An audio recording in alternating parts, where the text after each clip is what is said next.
we're going to go on to learn a few more techniques on differentiating or finding derivative. So this one, I call it rule number 12, but I actually don't know what number we're on anymore. So this is implicit differentiation. So you know the words implicit and explicit, there's a difference, right? So explicit means you are going to go straight to the point, and then implicit is like it's implied. So there's a difference between how the equation is going to look like when it's in the explicit form and in the implicit form. So for example,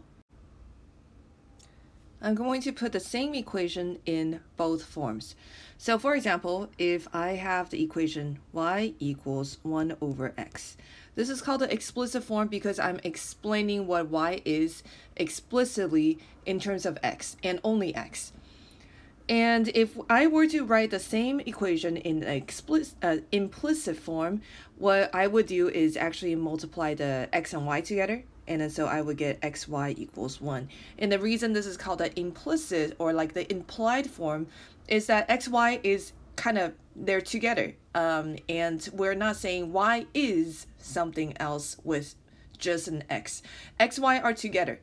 So this is called the implicit form. And of course, when we're taking derivative, it's much easier if everything is in the explicit form, because if you were to take the derivative of y, you would just figure out, you would just take the derivative of this part that only has x.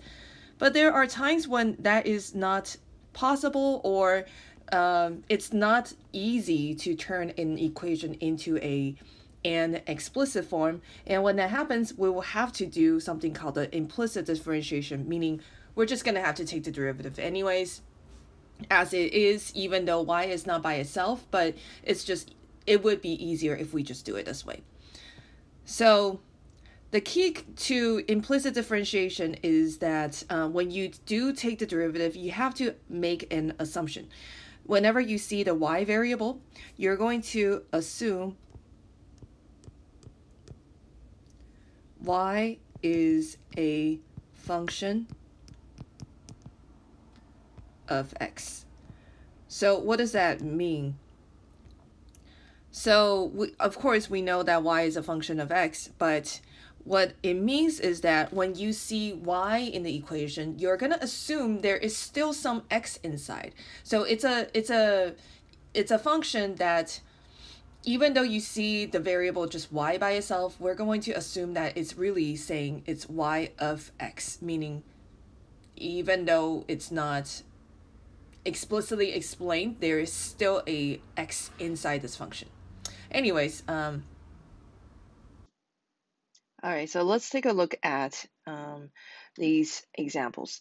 So the first one, d dx. So remember, d dx means derivative with respect to x, meaning x is the variable that we're taking derivative of. So this says d dx of x cubed, so this is an easy question. It's just 3x squared, because it's just saying, what is the derivative of 3x squared when, what is the derivative of x cubed when x is the variable? Let's look at number 2, d dx of y cubed, Well, d dx means we are taking the derivative of this function with respect to x, and if there is no x, then we're going to say that everything is just 0, right? Because we're saying everything is a constant that does not have a variable of x. But remember, I said that y, we're going to always assume that it is a function of x, meaning what happens actually is we can actually write it like this, that it's y of x and the whole thing cubed, right? So now this kind of recalls, chain rule, right? We have basically a function cubed with a function of y inside. So that's what I meant by you have to assume that y is a function of x, even though it's not explicitly written like that. Okay, so now that we can see that this is really a chain rule question, right? So then the derivative is really 3 times the function of y, and then square that, and then the chain rule of y, derivative of y, so y prime. Well, of course, we don't know what y prime is, but we know that it has some x inside, so we have to kind of write this y prime as a placeholder to say that, yeah, we are going to take the derivative of y once we figure out what y is. So now I wrote it kind of out as a chain rule because I wrote it as y of x, but most of the time you're not actually going to write, you know, you're not going to really change the problem like that. So when you take the derivative like this, you would just write 3y squared times y prime. So most people will just write it like that. You just have to be careful and know that every time you have a y, you have to assume there's x inside. All right, let's try another one. Number 3, d dx of x plus 3y. All right, if you see an x, that is the variable by itself, so then you just take the derivative. If you see a y, you have to assume that there is a chain rule, there's an x inside. So this one, the derivative is 1 plus 3y prime. So derivative of x is just 1. Derivative of 3y prime is chain rule, 3 times derivative of y. Number 4, this is a product rule. Okay, this is a product rule. So this times this, there are two functions. So first function times the derivative of the second function. The second function is y squared, so the derivative is 2y, but remember chain rule, y prime. And then plus y squared, derivative of x, which is 1, so that's it. And then we probably want to rewrite this so it's much better in the way we write it. So this way, or you can factor out the y if you want. All right, let's go ahead and try another one. Using implicit differentiation, find the derivative of this. All right, find the derivative of this. Okay, find the derivative. What does derivative mean? Derivative means dy dx, right? That's just another way of saying derivative. So this is kind of different from the previous example, but kind of similar enough. So the difference is in the previous examples, we have d dx of function, and then you just had to find it. This time we have something equals something. So that's a little bit different, right? Before you would just have d dx and then something. Now I have something on the right-hand side of an equal sign. Okay, so how do we actually take the derivative of this kind of equation, right? It's not quite a function. We're taking a derivative of an equation now. We are going to take the derivative of both sides. All right, so let's take the derivative of the left-hand side. So basically d dx here and then d dx here. All right, derivative of the left-hand side. So derivative of x squared is 2x because we're taking derivative with respect to x, meaning x is the variable, plus derivative of y squared is 2y times y prime equals derivative of 1 is just 0. Okay, now there's another way to write y prime, right? Y prime just means derivative. So we can actually just say this is really dy dx. So the question is asking what is the derivative, meaning what is the dy dx? So we are actually solving for dy dx. So think of dy dx as kind of like a variable. So what we're going to do is now solve it. So we're going to subtract 2x on both sides. And then divide by 2y. Okay, divide by 2y, we're going to simplify so we get negative x over y. So now this is the derivative. Okay, so let's kind of compare the different examples that we had. So we had d dx function, and then what is it, with an equal sign. So these are just kind of like take the derivative and then we're done. And it doesn't actually ask us to solve for the derivative, right? If it did, then we would have to figure out what y prime is, but it didn't. Now, if we look at this new example that we just did, it does ask for the derivative, and that means they want you to solve for dy dx, meaning it has to be dy dx equals something. So then the steps are take the derivative of both sides. Remember, whatever you do to one side, you got to do to the other side. So take the derivative of both sides. The parts with y, you have to do implicit differentiation. And then you solve for dy dx. All right, so let's skip the first one because that one's pretty easy. Okay, let's try number 1 using product rule. All right, so we are trying to find dy dx, and we're going to have to put together all the skills that we had in the past. So the derivative of the left-hand side is, 15x squared equals the derivative of minus 3xy. So what we can do is make it into a product rule. Negative 3x times y. So that's going to be negative 3x y prime. I feel like sometimes writing y prime is a little bit tricky because you're kind of getting into having like a little line there, and then you might kind of think of it as like, is it prime or is it to the first power? So you might want to write dy dx, but it's your personal preference. Plus y times the derivative of minus 3x, which is minus 3, and then the derivative of 2, which is 0. Okay, so now we're going to solve for dy dx. I'm going to clean up this a little bit so I can see it a little better. This is minus 3y. Okay, so order of operation, we're going to add 3y over.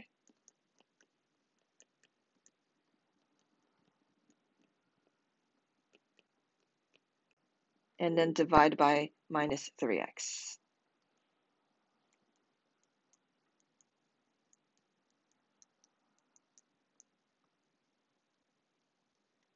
Looks like everything can be canceled by a factor of 3, so let's do that. All right, and that's it. Let's go ahead and have you try this one on your own. So go ahead and pause the video and then come back and check your answer. All right, you might have gotten to this point and not know how to finish this problem. So I don't know if you recall that this was a skill I taught last year, and I said, well, actually starting with Algebra 2, I've kind of talked about this is a skill that you need to have. And we did this kind of more last year, but maybe, it's kind of been a long summer and you kind of forgot it. So anytime you're solving for things that have more than one, then the skill is that you got to gather it into one place on the left, and then put everything that doesn't have that variable you're trying to solve for on the right hand side. So that's what we're going to do. I'm going to leave this part that has dy dx on the left. There are 2 terms that have that, so we're going to leave it on the left. And then anything that doesn't have it, I put it on the right hand side. All right, I'm trying to solve for dy dx, and then you can see, I think by this time you guys are pretty good. You'll know how to finish the problem. So anytime you see something that is basically repeating, you would just factor it out.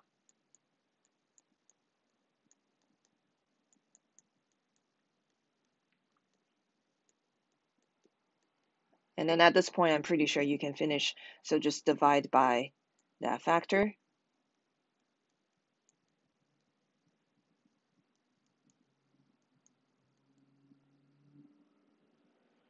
Oh, I'm sorry, that should be a cube there.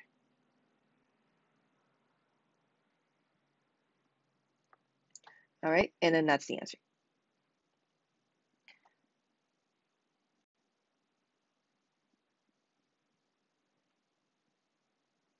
Okay, so let's go ahead and have you try, let's see, this one's probably too easy. Maybe let's try this one. This one's going to have more than one dy dx in one place. So go ahead and try this one, and then come back and check your answer. Okay, go ahead and check your answer. So this one's not too bad, I hope. All right, let's go ahead and apply this skill into solving a more complicated problem. All right, this problem has three parts. First one, find the derivative of this function.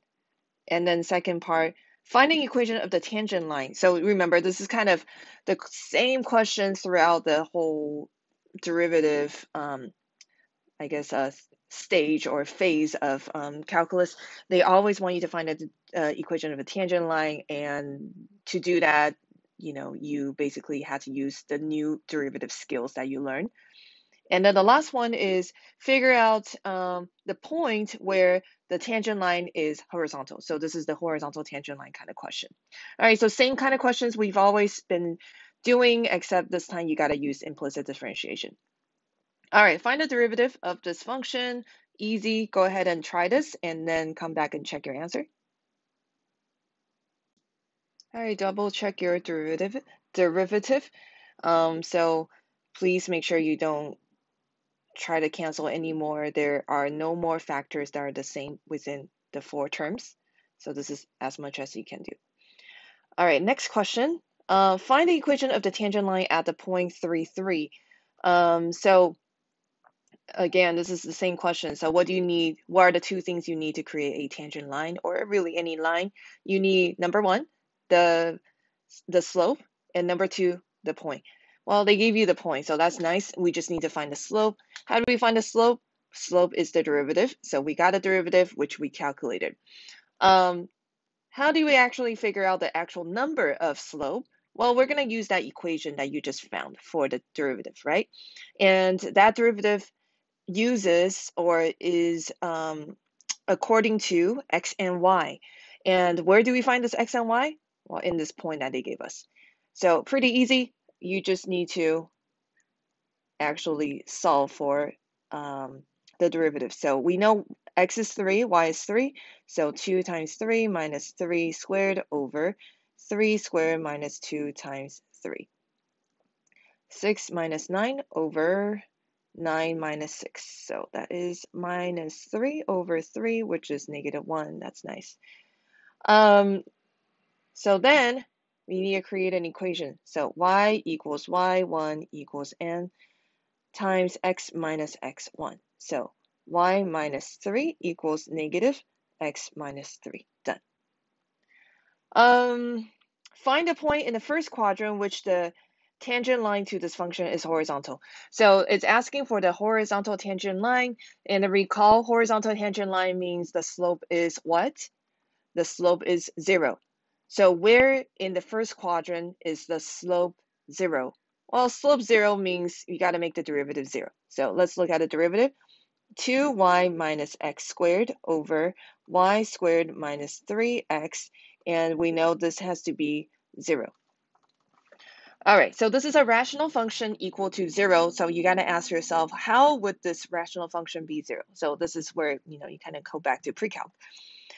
Which part of this, numerator or denominator, being 0 will make the whole thing 0? So we know that if the denominator is 0, then everything is undefined. So that cannot be 0. So it's got to be the numerator. If the numerator is 0, then everything is 0. So then all we really care about is numerator. So 2y minus x squared equals 0. So we got to figure out what that is. This is a slightly more complicated problem, so I'm going to kind of show you how to solve it. So we can't really quite find a number at this point, right? We can solve it, and then we're going to get y equals x squared over 2. So it's kind of saying that as long as y is x squared over 2, then it's going to have a horizontal tangent line. But is that true? Well, we're actually halfway into solving the problem. So at this point, this is a little bit tricky. We know that y is x squared over 2. What we're going to do is we still really need to figure out the point that this happens. We know that the ratio is such that y is x squared over 2. So what we're going to do now is we're going to go back to the original equation, and then we're going to substitute in y equals x squared over 2 as all the y's that I see in this problem. All right, so let's take the problem. The problem is, or was, x cubed plus y cubed equals 6xy. And then what I'm going to do is take this new definition of y and I'm going to put it into all these y's because I want to figure out what x value will make this happen. So x cubed plus x squared over 2 cubed equals 6x x squared over 2. And what I'm doing is I'm trying to figure out what x is equal to. All right, this is going to take some algebra skills that you had accumulated in the past. So x squared over 2 cubed is x to the 6 over 8 equals, the 6 and 2 cancels, you get a 3. So this is 3x cubed. All right. Let's subtract the x cubed from both sides. X to the 6 over 8 is 2x cubed. I'm going to multiply by 8. So to get rid of that fraction. All right, at this point, you may be tempted to divide by x cubed, but I hope you remember what I've been saying the past 2 years, that you cannot divide by something that has a variable inside because you're going to lose that information. So the best thing to do is make the equation equal to 0. And then we're going to factor and solve. So x cubed, take that out.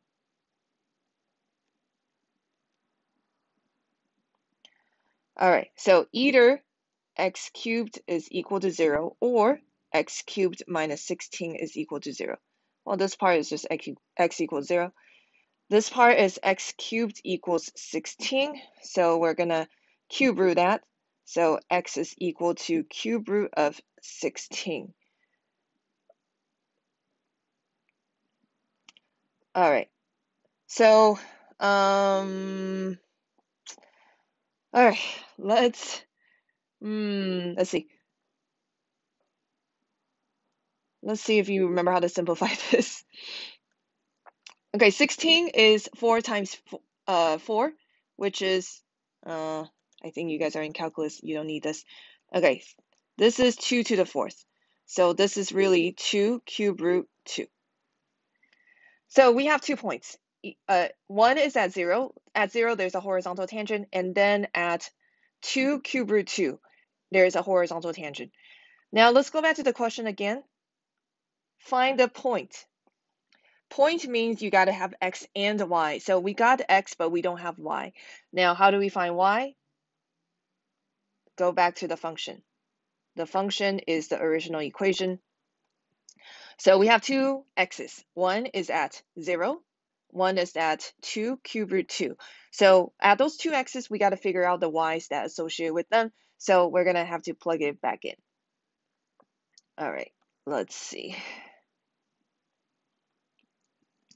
When x is 0, so let's look at the equation again. The equation is x cubed plus y cubed equals 6xy. So if we plug in x equals 0, we're going to get 0 plus y cubed equals 0. So y has to be 0. That is the origin. So that's not what the question is asking for. The question is asking for where is it in the first quadrant. So we're not going to use that one. 2 cube root 2. Okay, so let's plug it into the equation.